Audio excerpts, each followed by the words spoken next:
کیسر و کسریٰ اسلام کے ابتدائی ایام کے تناظر میں عرب و عجم کے عمومی حالات کی داستان ہے۔ یہ عرب کے خاک نشینوں اور عجم کی دو عظیم قوتوں کے درمیان معرکہ حق و باطل کی داستان ہے۔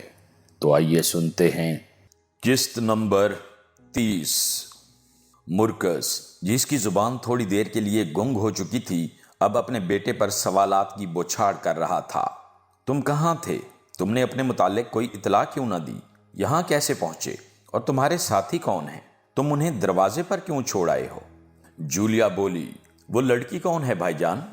ابا جان، کلاڈیوس نے اپنے باپ سے مخاطب ہو کر کہا، میری شادی ہو چکی ہے اور آپ کی بہو اس مکان میں داخل ہونے کے لیے اجازت کی طلبگار ہے۔ جولیا دروازے کی طرف بڑھی اور چند قدم چلنے کے بعد بھاگنے لگی۔ اس کے ہونٹوں پر مسکراہٹیں اور آنکھوں میں آنسو تھے۔ انتونیا کے قریب پہنچ کر وہ رکی اور اس کا ہاتھ پکڑ کر بولی، میں کلاڈیوس کی بہن ہوں، اور آپ یہاں رک کیوں گئیں؟ آئیے۔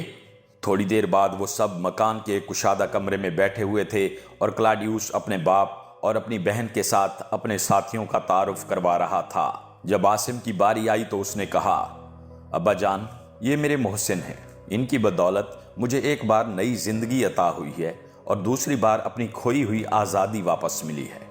اگلی رات مرکز کے گھر میں شہر کے معززین، حکومت کے عمال اور کلیسا کے اکابر کی ایک انتہائی پرتکلف دعوت کا اہتمام ہو رہا تھا۔ ایک شام فسطینہ اور اس کی ماں خلقدون کے قلعے کی فصیل پر کھڑی خوشگوار ہوا کا لطف اٹھا رہی تھیں۔ اچانک مغرب کی سمت سے سواروں کا ایک دستہ قلعے کا رخ کرتا ہوا دکھائی دیا اور یوسیا نے کہا، بیٹی، شاید تمہارے ابا جان آ گئے ہیں۔ فسطینہ کچھ دیر ٹک ٹکی باندھ کر مغرب کی طرف دیکھتی رہی۔ بالآخر اس نے کہا، نہیں امی جان، وہ ایرج ہے اور ابا جان اس کے ساتھ نہیں ہیں۔ یوسیا نے کہا، تمہارے ابا جان کہتے تھے کہ ایرج رخصت پر گھر جا رہا ہے۔ ممکن ہے کہ اسے کسی صوبے کی گورنری یا کوئی اور بڑا عہدہ مل جائے اور وہ اس محاذ پر واپس نہ آئے، اس لیے تمہیں اس کے ساتھ تلخی یا بے رخی سے پیش نہیں آنا چاہیے۔ اسے بلا وجہ چڑھانے سے کوئی فائدہ نہیں۔ مجھے یقین ہے کہ کسی دن تم اس کی ضرورت محسوس کرو گی۔ اب نیچے چلو، میں اس کے سامنے تمہارے چہرے پر مسکراہٹ دیکھنا چاہتی ہوں۔ فسطینہ نے کہا، امی جان، میں ایسا طرز عمل اختیار نہیں کرنا چاہتی جس سے وہ میرے ساتھ غلط امیدیں قائم کر لے۔ کیا یہ بہتر نہیں ہوگا کہ میں اس کے سامنے صاف گوئی سے کام لوں، اور اگر اس کے دل میں کوئی غلط فہمی ہے تو وہ ابھی سے دور کر دی جائے؟ نہیں بیٹی، تمہیں یہ مسئلہ اپنے باپ پر چھوڑ دینا چاہیے۔ وقت آنے پر وہ ایرج اور اس کے باپ کو مناسب جواب دے سکیں گے۔ انہوں نے مجھ سے وعدہ کیا ہے کہ تمہاری شادی کا مسئلہ تمہاری رضامندی سے طے کیا جائے گا۔ عمر کے ساتھ انسان کے خیالات بدلتے رہتے ہیں۔ ممکن ہے کل ایرج کے متعلق تمہاری رائے بدل جائے۔ اب چلو جلدی کرو۔ فسطینہ اپنی ماں کے ساتھ سیڑھیوں سے نیچے اتری۔ تھوڑی دیر بعد یہ دونوں اپنے رہائشی مکان کے ایک کمرے میں ایرج کا انتظار کر رہی تھیں۔ ایک نوکر بھاگتا ہوا آیا اور اس نے کہا، جناب، ایرج آ گیا ہے اور وہ اسی وقت آپ سے ملنا چاہتا ہے۔ آقا اس کے ساتھ تشریف نہیں لائے، اس لیے میں آپ سے پوچھنا چاہتا ہوں کہ آپ کا کیا حکم ہے؟ یوسیا نے جواب دیا، ایرج ہمارے لیے اجنبی نہیں، اسے لے آؤ، لیکن پہلے یہاں مشعل لے آؤ۔ نوکر اس حکم کی تعمیل کے بعد واپس چلا گیا اور کچھ دیر بعد ایرج کمرے میں داخل ہوا۔ وہ بیش قیمت لباس پہنے ہوئے تھا اور اس کے موٹاپے سے یہ ظاہر ہوتا تھا کہ محاذ جنگ پر بھی اس کا وقت انتہائی عیش و آرام میں گزرا ہے۔ فسطینہ کے قریب ایک کرسی پر بیٹھنے کے بعد اس نے یوسیا سے مخاطب ہو کر کہا، میں رخصت پر گھر جا رہا ہوں، اور اگر فسطینہ کو کوئی اعتراض نہ ہو تو آج رات میں آپ کا مہمان ہوں۔ فسطینہ کو کیا اعتراض ہو سکتا ہے؟ تم جتنے دن چاہو یہاں ٹھہر سکتے ہو۔ شکریہ، لیکن فسطینہ کی صورت بتا رہی ہے کہ یہ مجھے دیکھ کر خوش نہیں ہوئی۔ کیوں فسطینہ، میں یہاں ٹھہر سکتا ہوں؟ فسطینہ نے جواب دیا، میرے خیال میں یہ قلعہ کافی کشادہ ہے اور اگر میں چاہوں تو بھی آپ کو یہاں ٹھہرنے سے منع نہیں کر سکتی۔ ایرج نے کہا، دیکھا چچی جان، فسطینہ ابھی تک مجھ سے ناراض ہے۔ یوسیا نے جواب دیا، فسطینہ تم سے ناراض نہیں، اور اگر تم بچوں کی طرح لڑنے نہ لگ جاؤ تو میں تمہارے کھانے کا انتظام کرنا چاہتی ہوں۔ میں نے اپنے ساتھیوں کے کھانے کا انتظام کرنے کے لیے قلعے کے محافظ سے کہہ دیا ہے اور میرے لیے اس وقت کسی خاص تکلف کی ضرورت نہیں۔ فسطینہ نے کہا، امی آپ بیٹھیں، کھانے کا انتظام میں کرتی ہوں۔ نہیں فسطینہ، میں تمہارے ساتھ باتیں کرنا چاہتا ہوں۔ ایرج نے یہ کہتے ہوئے فسطینہ کا ہاتھ پکڑ لیا اور وہ بے بس سی ہو کر دوبارہ بیٹھ گئی۔ یوسیہ کمرے سے نکل گئی تو ایرج نے قدرے توقف کے بعد کہا، فسطینہ، میں رخصت پر جا رہا ہوں۔ ممکن ہے کہ مجھے وہاں کوئی نیا عہدہ پیش کر دیا جائے اور میں واپس نہ آ سکوں، لیکن اس کا یہ مطلب نہیں کہ ہم ہمیشہ کے لیے ایک دوسرے سے جدا ہو جائیں گے۔ میرے والد نے تمہارے ابا جان کو ایک پیغام بھیجا تھا، لیکن ابھی تک وہ تسلی بخش جواب نہیں دے سکے۔ محاذ جنگ سے رخصت ہوتے وقت میں نے پہلی مرتبہ ان سے کھل کر بات کرنے کی جرأت کی تھی، لیکن انہوں نے یہ کہہ کر مجھے ٹالنے کی کوشش کی تھی کہ ابھی میری بیٹی اپنے مستقبل کے متعلق سوچنے کے قابل نہیں ہوئی۔ اب میں ان سے تمہارے ساتھ براہ راست گفتگو کرنے کی اجازت لے کر آیا ہوں اور تمہیں صبح کوئی تسلی بخش جواب دینا پڑے گا۔ فسطینہ نے کہا، میں تمہاری شکر گزار ہوں کہ تم نے مجھے ایک رات سوچنے کے لیے دی ہے، ورنہ تم یہ بھی کہہ سکتے تھے کہ میرا وقت بہت قیمتی ہے، اس لیے میں شادی کی رسومات ادا کرنے والے کاہن کو اپنے ساتھ لے آیا ہوں۔ ایرج نے تلخ ہو کر کہا، مجھے یقین ہے کہ جب میں دوبارہ تمہارے پاس آؤں گا تو کاہن میرے ساتھ ہوگا، لیکن یہ بھی ممکن ہے کہ میں اتنا طویل سفر کرنا پسند نہ کروں اور تم خود میرے پاس آنے پر مجبور ہو جاؤ۔ تمہیں یہ بات ہر وقت ذہن میں رکھنی چاہیے کہ تمہاری ماں عیسائی خاندان سے تعلق رکھتی ہے۔ فسطینہ اٹھ کھڑی ہوئی، لیکن ایرج نے جلدی سے اس کا ہاتھ پکڑتے ہوئے کہا، مجھے معلوم ہے کہ تمہارے تذبذب کی وجہ وہ مفلس عرب تھا، لیکن اب وہ تمہیں پریشان نہیں کرے گا۔ فسطینہ کے چہرے پر اچانک زردی چھا گئی اور ایرج اس سانپ کی طرح اس کی طرف دیکھ رہا تھا جو اپنے شکار کو ڈسنے کے بعد اس کے گرنے کا انتظار کر رہا ہو۔ اس نے کہا، تمہارا عاصم اب تمہارے پاس نہیں آئے گا۔ مصر سے اطلاع آئی ہے کہ اسے سخت بخار کی حالت میں بابلیون بھیجا گیا تھا، لیکن اس کے بعد وہ کہیں روپوش ہو چکا ہے۔ ایک رومی غلام طیبہ سے اس کے ساتھ کشتی پر سوار ہوا تھا اور وہ بھی لاپتہ ہے۔ اس غلام کی مصری بیوی اور اس کا باپ بابلیون میں رہتے تھے اور وہ بھی کہیں روپوش ہو چکے ہیں۔ بابلیون کے حاکم کا خیال ہے کہ ان لوگوں نے عاصم کو قتل کر کے دریائے نیل میں پھینک دیا ہوگا، ورنہ یہ بھی ممکن ہے کہ وہ جنگ کی کلفتوں سے تنگ آ گیا ہو اور صحت یاب ہونے کے بعد چھپتا چھپاتا اپنے وطن پہنچ گیا ہو۔ اگر تمہیں مجھ پر یقین نہیں آتا، اپنے ابا جان سے تصدیق کر لینا، وہ 2-4 دن تک یہاں آ جائیں گے۔ فسطینہ کچھ دیر سکتے کے عالم میں کھڑی رہی، پھر اس کے بھینچے ہوئے ہونٹ لرزنے لگے اور پتھرائی ہوئی آنکھوں سے آنسوؤں کا سیلاب امڈ پڑا۔ ایرج نے اس کا ہاتھ کھینچ کر اپنے قریب بٹھانے کی کوشش کی، لیکن وہ ایک جھٹکے کے ساتھ ہاتھ چھڑا کر چند قدم پیچھے ہٹ گئی۔ ایرج نے کہا، فسطینہ، تمہارے آنسو اس بات کی گواہی دے رہے ہیں کہ میرے شبہات غلط نہ تھے، لیکن اب بھی اگر تم اپنے دل سے اس کا خیال نکال دو تو میں تمہارے ماضی کی ہر لغزش فراموش کرنے کے لیے تیار ہوں۔ فسطینہ کی رگوں کا سارا خون سمٹ کر اس کے چہرے پر آ گیا اور اس نے کہا، مجھ سے کوئی لغزش نہیں ہوئی اور مجھے تمہارے رحم کی ضرورت نہیں۔ مجھے معلوم نہ تھا کہ تم ایک شریف اور بہادر آدمی کے ساتھ اس قدر نفرت کر سکتے ہو۔ تم شاید اپنے دل میں یہ خیال لے کر آئے تھے کہ عاصم کے روپوش ہونے کی اطلاع سن کر میں تم سے یہ کہوں گی کہ اب میرے دل میں تمہارے لیے جگہ خالی ہو چکی ہے۔ تمہاری یہ خوشی بے معنی ہے۔ اگر وہ زندہ ہے تو تم مجھے اس کا انتظار کرنے سے نہیں روک سکتے، اور اگر وہ مر چکا ہے تو تم میرے دل سے اس کی یاد نہیں بھلا سکتے۔ ایرج، اگر تمہیں اپنی برتری کا غرور ہے تو سنو، اگر آسمان کے ستارے تمہارے پاؤں چھونے کے لیے زمین پر اتر آئیں تو بھی میری نگاہوں میں تم عاصم نہیں بن سکتے۔ ایرج نے کہا، مجھے معلوم نہ تھا کہ ایک وحشی عرب کی موت کی خبر سن کر تم اپنے ہوش و حواس کھو بیٹھو گی۔ اس نے جواب دیا، میں جن لوگوں کو جانتی ہوں وہ ان سب سے زیادہ بہادر، نیک اور رحم دل تھا، اور اگر اسے دیکھنا، جاننا اور پرستش کے قابل سمجھنا ایک لغزش تھی تو میں مرتے دم تک اپنی اس لغزش پر فخر کروں گی۔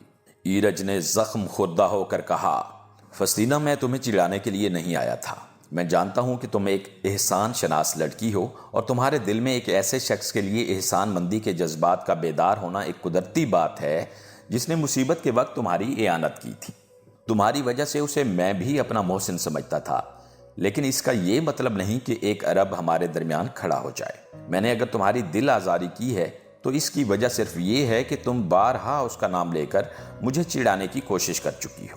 لیکن ان سب باتوں کے باوجود اگر میرے منہ سے کوئی ایسی بات نکل گئی ہے جس سے تمہاری غیرت کو ٹھیس پہنچی ہو تو میں صدق دل سے معافی کا طلبگار ہوں۔ فسطینہ، آؤ میرے پاس بیٹھ جاؤ۔ میں آئندہ کبھی تم سے یہ نہیں کہوں گا کہ تمہیں عاصم کو بھول جانا چاہیے۔ ایرج اٹھ کر آگے بڑھا، لیکن فسطینہ بھاگ کر برابر کے کمرے میں چلی گئی۔ اور جلدی سے دروازہ بند کر کے بستر پر منہ کے بل گر پڑی۔ ایرج نے دروازے کو دھکے دینے کے بعد کہا، فسطینہ دروازہ کھولو، فسطینہ پاگل نہ بنو۔ یوسیہ کمرے میں داخل ہوئی اور ایرج پریشان ہو کر پیچھے ہٹ گیا۔ یوسیہ نے کہا، معلوم ہوتا ہے کہ تمہاری لڑائی شروع ہو چکی ہے۔ ایرج نے جواب دیا، میں اسے ایک بری خبر سنانے کی غلطی کر چکا ہوں۔ مجھے معلوم نہ تھا کہ وہ مجھ سے اس قدر خفا ہو جائے گی۔ کیسی خبر؟ یوسیہ نے بدحواس ہو کر سوال کیا۔ ایرج نے جواب دیا، مصر سے اطلاع آئی ہے کہ عاصم لاپتہ ہو چکا ہے۔ یوسیہ کے استفسار پر ایرج نے اس اطلاع کی تفصیلات بیان کر دیں اور وہ نڈھال سی ہو کر بدحواس ہو کر کرسی پر بیٹھ گئی۔ ایرج نے کہا، میں اپنے ساتھیوں کے پاس جا رہا ہوں، اگر مجھے وہاں دیر لگ جائے تو آپ کھانے کے لیے میرا انتظار نہ کریں۔ یوسیہ نے چونک کر اس کی طرف دیکھا، لیکن وہ اسے کچھ کہنے کا موقع دیے بغیر جلدی سے باہر نکل گیا۔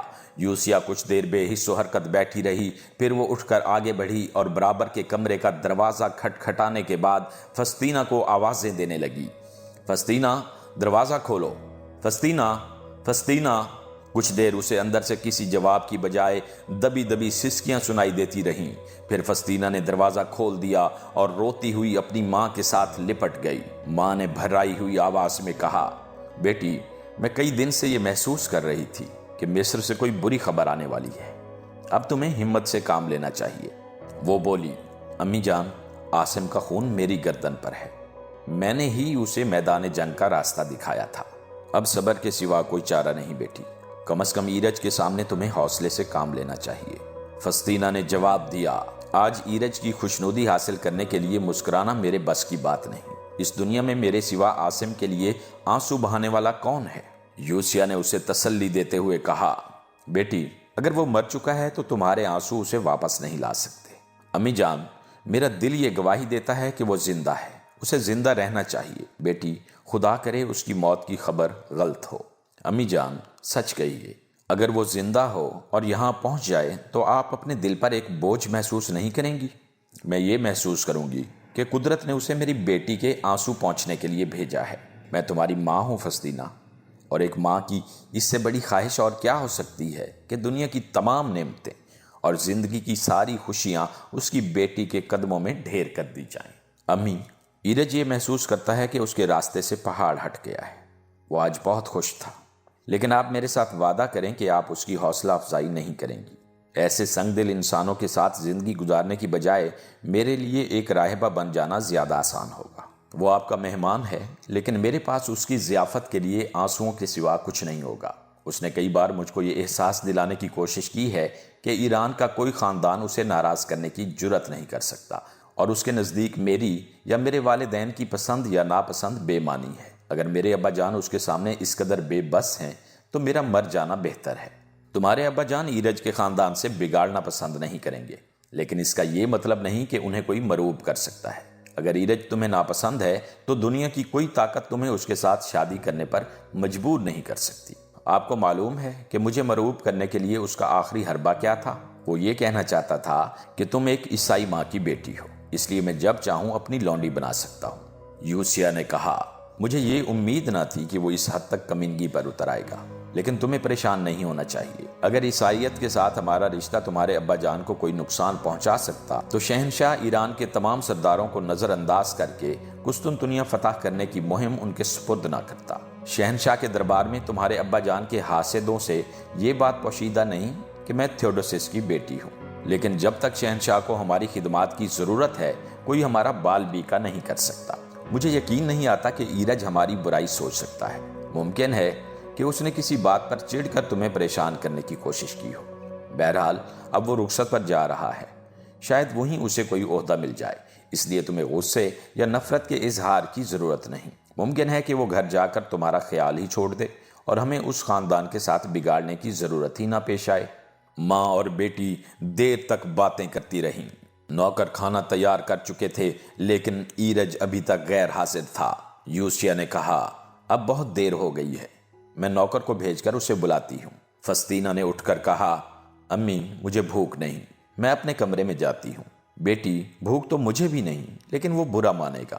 امی اگر آپ کو اس کی ناراضگی کا اس قدر خوف ہے تو آپ اسے کہہ دیں کہ میری طبیعت ٹھیک نہیں، فسطینہ یہ کہہ کر برابر کے کمرے میں چلی گئی۔ یوسیہ چند ثانیے پریشانی کی حالت میں کھڑی رہی، پھر اس نے ایک نوکر کو آواز دے کر بلایا اور کہا، تم ایرج کو بلا لاؤ۔ نوکر باہر چلا گیا اور یوسیہ دروازے میں کھڑی ہو کر صحن کی طرف جھانکنے لگی۔ تھوڑی دیر بعد نوکر واپس آیا تو اس کے ساتھ ایرج کی بجائے قلعے کا محافظ تھا۔ اس نے جھک کر یوسیہ کو سلام کیا اور کہا، جناب وہ شہر کی طرف نکل گیا ہے، اس کی حالت کچھ ٹھیک نہیں تھی۔ میں تمہارا مطلب نہیں سمجھی، یوسیہ نے پریشان ہو کر کہا۔ جناب وہ بہت زیادہ شراب پی چکا تھا اور میں نے اسے آپ کے پاس بھیجنا نامناسب سمجھ کر اس کے کھانے کا انتظام کر دیا تھا، یوسیہ نے کہا، اور اب وہ شہر میں کسی مکان کا دروازہ توڑ رہا ہوگا۔ قلعے کے محافظ نے کہا، اسے روکنا میرے بس کی بات نہ تھی، اس کے ساتھی بھی میری بات سننے کے لیے تیار نہ تھے، اس لیے میری آخری کوشش یہی تھی کہ وہ قلعے کے اندر کوئی بدمزگی پیدا نہ کریں۔ فسطینہ کمرے سے باہر نکلی اور اس نے کہا، کیا ہوا امی جان؟ کچھ نہیں بیٹی، ایرج شراب پی کر شہر کی طرف نکل گیا ہے۔ فسطینہ نے قلعے کے محافظ کی طرف متوجہ ہو کر کہا، تمہیں معلوم ہے کہ تم اس شہر کے حاکم ہو؟ مجھے معلوم ہے، لیکن ایرج جیسے لوگوں پر میرا حکم نہیں چلتا، اس کے ساتھ 11 مسلح آدمی ہیں، اور تم نے اس شہر کے بے بس انسانوں کو ان 11 بھیڑیوں کے رحم و کرم پر چھوڑ دیا ہے۔ تمہارے پاس کتنے آدمی ہیں؟ جناب میرے پاس 150 آدمی ہیں، لیکن میں ایرج کے خلاف کسی کارروائی کی جرت نہیں کر سکتا۔ فسطینہ نے چلا کر کہا، میں تمہیں حکم دیتی ہوں کہ تم اپنے سپاہی لے کر ان کا پیچھا کرو۔ اگر صبح مجھے یہ معلوم ہوا کہ رات کے وقت اس شہر کی کسی بے بس لڑکی کی چیخیں سنی گئی ہیں تو تم اس قلعے کے محافظ نہیں ہوگے۔ جناب اگر وہ مزاحمت کریں تو انہیں باندھ کر یہاں لے آؤ۔ مجھے آپ کے حکم کی تعمیل سے انکار نہیں، لیکن آپ کو نتائج کی ذمہ داری لینی پڑے گی۔ فسطینہ نے چلا کر کہا، تم وقت ضائع کر رہے ہو، جاؤ۔ قلعے کا محافظ یوسیہ کی طرف متوجہ ہوا۔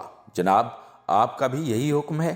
یوسیہ نے جواب دیا، سین کی بیٹی کا حکم سننے کے بعد تمہیں مجھ سے مشورہ کرنے کی ضرورت نہیں، اور میں یہ نہیں سمجھتی کہ چند شراب سے بدمست آدمیوں کو قابو میں رکھنے کے لیے تمہیں کسی لشکر کی ضرورت ہے۔ قلعے کا محافظ کچھ اور کہے بغیر کمرے سے باہر نکل گیا اور یوسیہ نے نڈھال سی ہو کر کرسی پر بیٹھتے ہوئے کہا، فسطینہ یہ معاملہ بہت خطرناک ہے، مجھے ڈر ہے کہ ایرج گھر جا کر ہمارے خلاف طوفان کھڑا کر دے گا۔ کاش تمہارے ابا جان آج یہاں ہوتے۔ امی اگر ابا جان یہاں ہوتے تو ایرج شراب سے مدہوش ہو کر شہر کا رخ کرنے کی جرت نہ کرتا۔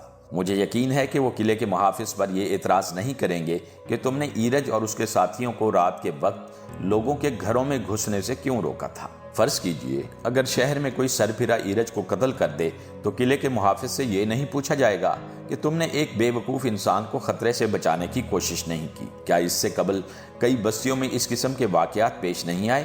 فسطینہ کا جوش بہت حد تک کم ہو چکا تھا اور وہ اپنی ماں سے زیادہ اپنے آپ کو تسلی دینے کی کوشش کر رہی تھی۔ ایک ساتھ پریشانی اور اضطراب کی حالت میں انتظار کرنے کے بعد انہیں قلعے کے دروازے کی طرف آدمیوں کا شور سنائی دیا اور وہ اٹھ کر کمرے سے باہر جھانکنے لگی۔ ایک نوکر بھاگتا ہوا آیا اور اس نے کہا، قلعے کے سپاہی ایرج اور اس کے ساتھیوں کو پکڑ کر لے آئے ہیں۔ یوسیہ نے پوچھا، شہر میں کوئی جھگڑا تو نہیں ہوا؟ نہیں، سپاہی کہتے ہیں کہ جب ہم شہر میں داخل ہوئے تھے تو یہ لوگ ایک گلی سے چند پتھر کھانے کے بعد چیختے چلاتے واپس آ رہے تھے۔ ایرج کے ایک ساتھی کا سر پھٹا ہوا ہے اور میرے خیال میں وہ چند دن سفر کے قابل نہیں ہوگا۔ صحن میں کسی کے بھاری قدموں کی آہٹ سنائی دی اور نوکر نے مڑ کر دیکھتے ہوئے کہا، شاید قلعے کے محافظ آ رہے ہیں۔ یوسیہ نے کہا، اچھا تم جاؤ۔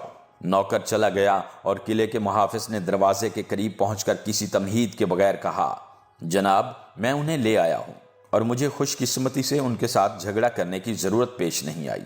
یوسیہ نے کہا، ہمارا نوکر کہتا ہے کہ شہر کے لوگوں نے ان پر پتھر برسائے تھے۔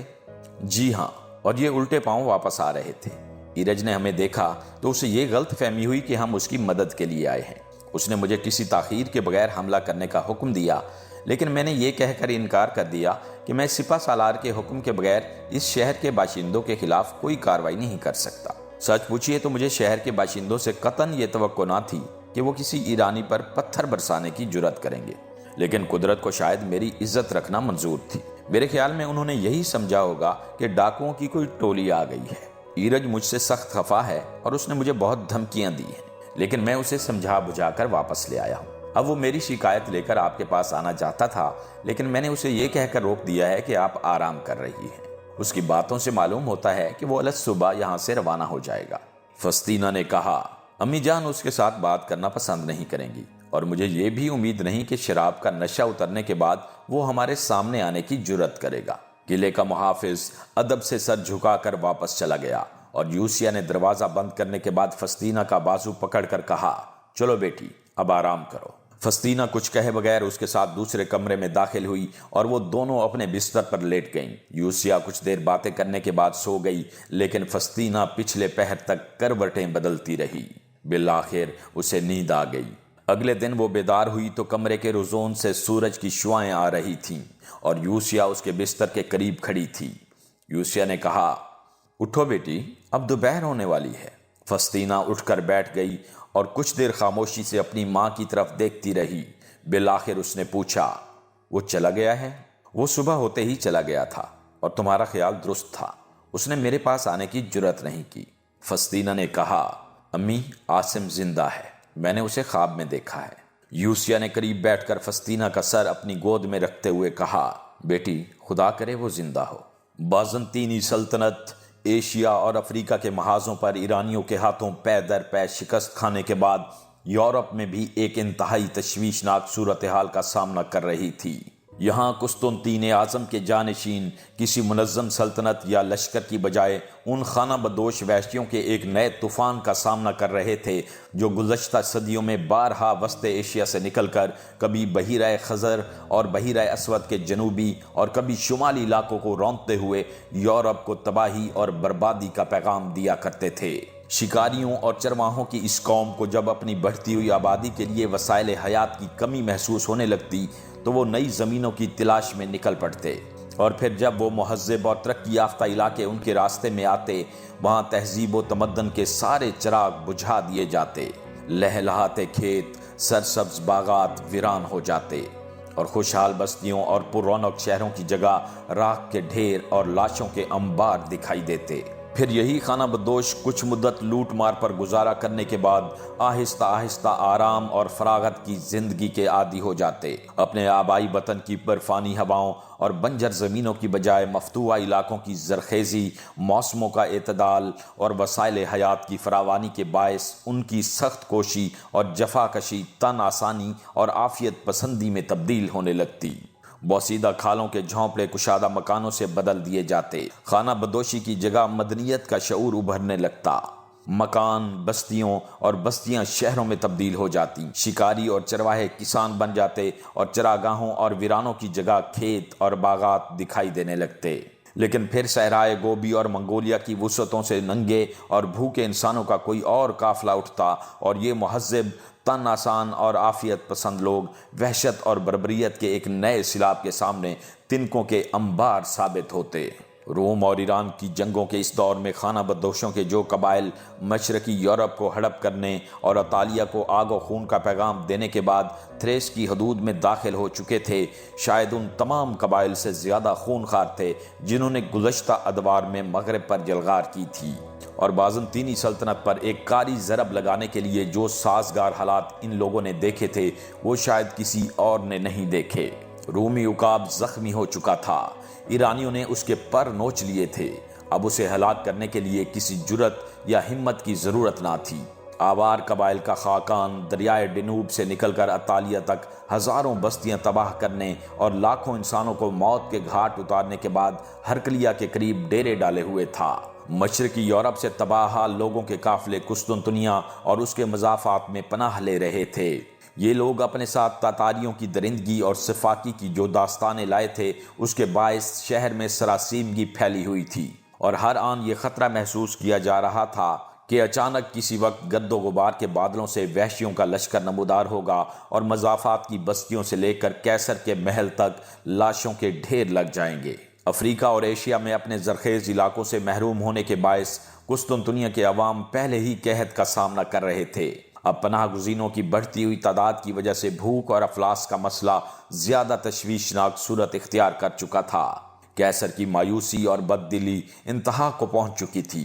چنانچہ ایک دن جب قسطنطنیہ کا اسقف اعظم صوفیہ کے عظیم الشان گرجے میں گریہ و زاری کر رہا تھا، اسے یہ اطلاع ملی کہ ہرقل قرطاجنہ کی طرف فرار ہونے کا فیصلہ کر چکا ہے اور اس کا ساز و سامان جہازوں پر لادا جا رہا ہے۔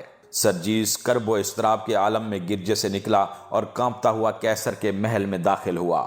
شہنشاہ اور ملکہ سفر کی تیاریوں میں مصروف تھے اور کسی کو ملاقات کی اجازت نہ تھی، لیکن پہرے داروں کو قسطنطنیہ کے اسقف اعظم کا راستہ روکنے کی جرأت نہ ہوئی۔ ہرقل اپنا غم غلط کرنے کے لیے شراب پی رہا تھا۔ سرجیس کو دیکھ کر اس کے ہاتھ سے سونے کا پیالہ گر پڑا اور اس نے سہمی ہوئی آواز میں کہا، مقدس باپ، مجھے معلوم ہے آپ کس لیے آئے ہیں، لیکن اب اس بات سے کوئی فائدہ نہیں۔ میں دارالحکومت تبدیل کرنے کا فیصلہ کر چکا ہوں۔ سرجیس اطمینان سے ہرقل کے سامنے بیٹھ گیا اور پھر قدرے توقف کے بعد بولا، آپ اس لیے بھاگ رہے ہیں کہ قسطنطنیہ کے حالات مخدوش ہو چکے ہیں، لیکن میں یہ پوچھنا چاہتا ہوں کہ اگر قرطاجنہ کو کوئی خطرہ پیش آیا، اگر ایرانی یا آوار وہاں پہنچ گئے تو آپ کہاں جائیں گے؟ ہرقل نے عاجز ہو کر جواب دیا، مقدس باپ، آپ مجھے بزدلی کا طعنہ نہیں دے سکتے۔ میں کئی برس ایرانیوں کے ساتھ لڑ چکا ہوں۔ اگر صرف کسرا کے لشکر کے ساتھ مقابلہ ہوتا تو شاید ہم چند برس اور آبنائے باسفورس کے پار روک سکتے تھے، لیکن ان نئے درندوں کو روکنا میرے بس کی بات نہیں۔ میرے سپاہی ان کے نام سے لرزتے ہیں، میرے سالار مایوس اور بد دل ہو چکے ہیں، میرا خزانہ خالی ہے، میں اپنے عمرہ اور اپنے عوام سے مزید قربانیوں کا مطالبہ نہیں کر سکتا۔ قرطاجنہ پہنچ کر مجھے تیاری کے لیے موقع مل سکتا ہے اور وہ بحری قوت کے بغیر وہاں نہیں پہنچ سکتے۔ اگر ایرانیوں نے وہاں تک ہمارا پیچھا کیا تو بھی تیاری کے لیے ہمیں مہلت ضرور مل جائے گی۔ سرجیس نے جواب دیا، نہیں، آپ اپنے آپ کو فریب دینے کی کوشش نہ کریں۔ آپ بازنطینی سلطنت کے حکمران ہیں اور قسطنطنیہ کے بغیر اس سلطنت کا کوئی وجود نہیں ہوگا۔ آپ سر کٹوانے کے بعد پاؤں کی حفاظت نہیں کر سکتے۔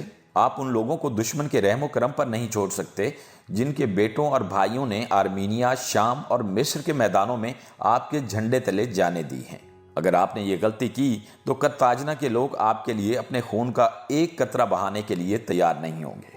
انطاکیہ، دمشق، براعظم اسکندریہ چھن جانے کے بعد قسطنطنیہ اس دنیا میں عیسائیت کا آخری حصار ہے، اور اگر یہ حصار منہدم ہو گیا تو اس دنیا سے عیسائیت کے سارے چراغ بجھ جائیں گے۔ پھر ممکن ہے کہ آپ اس ظلمت کدے کے کسی نامعلوم گوشے میں چند سال اور سسکتے رہیں، لیکن جو لوگ آزادی اور عزت کی نعمتوں سے آشنا ہیں ان کے لیے ایسی زندگی کا ہر لمحہ موت سے زیادہ بھیانک ہوگا۔